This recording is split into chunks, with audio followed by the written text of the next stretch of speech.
तो नमस्ते प्रणाम, स्वागत बा रउआ सबके राइटर केपी राज के चैनल पर। और सब बताइए आप सब कैसन बानी। उम्मीद करते हैं रउआ सभी बढ़िया होखब, अच्छा होखब। तो रउआ सबन खातिर बिल्कुल हिट मीटर होली के लेके आ गइल बनी।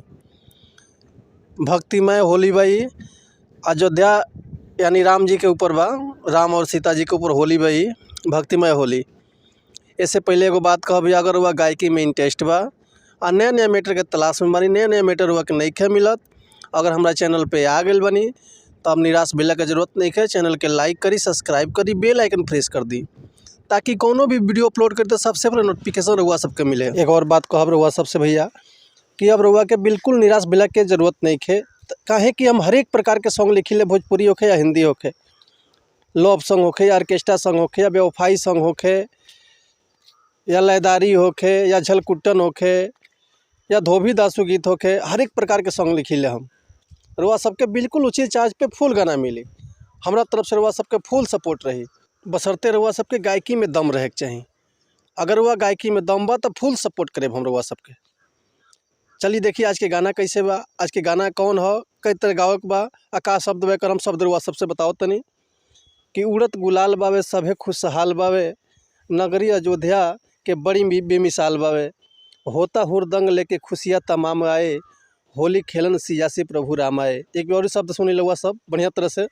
कि उड़त गुलाल बावे सभे खुशहाल बावे, नगरी अयोध्या के बड़ी बेमिसाल बावे, होता हुरदंग लेके खुशियाँ तमाम आए, होली खेलन सियासी प्रभु राम आए। आई देखिए कि गावे के सब कौना भाव में गावक बा, और वह सबके गा के भी सुनाओ। कि उड़त गुलाल बावे सभे खुशहाल बावे, नगरी अयोध्या के बड़ी बेमिसाल बावे। हे भैया कि उड़त गुलाल बावे सभे खुशहाल बावे, नगरी अयोध्या के बड़ी बेमिसाल बावे, होता हुरदंग लेके खुशियाँ तमाम आए।